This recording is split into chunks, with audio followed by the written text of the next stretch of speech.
Ya, jelasin. Mahal. Lu punya mata, punya mulut, ngetes sendiri no.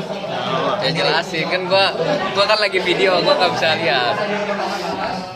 Penjelasan singkat nih, penjelasan tentang Indonesia masa demokrasi liberal, era demokrasi liberal 1950 sampai 1959, era di mana Presiden Soekarno memerintah menggunakan Konstitusi Undang-Undang Dasar Serikat atau bisa disebut UUDS.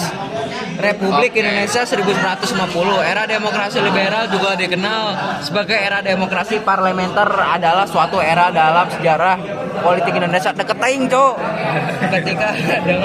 Ketika negara tersebut berada di bawah sistem demokrasi liberal. Dampaknya dampak positif, kebebasan berpolitik, partisipasi rakyat, dan berkembangnya partai politik. 2. Peningkatan demokrasi, ruang besar untuk demokrasi dan kebebasan berpendapat. Dampak negatifnya, ketidakstabilan politik, sering pergantian kabinet menghambat pembangunan. Di sini penjelasan dampaknya itu politik udah gue jelasin. Ekonomi, kondisi ekonomi sulit karena inflasi tinggi dan program pembangunan tidak berjalan konsisten, menciptakan kesenjangan antara pusat dan daerah. 3. Sosial, kebebasan pers dan ekspresi meningkat, tetapi ketegangan sosial juga tumbuh akibat persaingan ideologi. Inti masalah: 1. Ketidakstabilan politik, kabinet sering berganti sehingga sulit mencapai kebijakan yang konsisten. 2. Pertentangan ideologi, partai politik dengan ideologi berbeda, nasionalisme, Islam, komunisme sering berkonflik.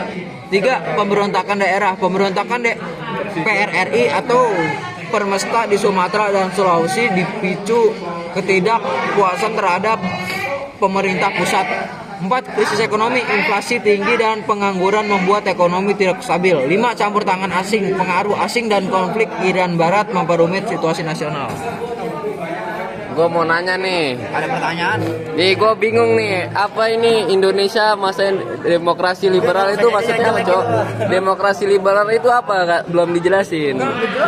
Jelek. Bentar, kayak ada deh. Oh udah. Oh ini nih. Baru pernah. Demokrasi liberal itu apa? Demokrasi liberal. Demokrasi liberal juga dikenal sebagai demokrasi parlementer. Sistem pemerintah ini berpedoman pada sistem parlementer barat yang dibentuk setelah dibubarkannya Republik Indonesia Serikat atau RIS pada tahun 1950. Nah, gue nanya. Udah lu udah 2 kali ini nanya nih, apa hubungannya ini Persija Jakarta? Sini, apa namanya? Apa? Biar nyatu sama warna oranye. Oh. Karena satu kelompok ini reject habis. Mahal. Si Andi doang PSS. PP nih. Udah.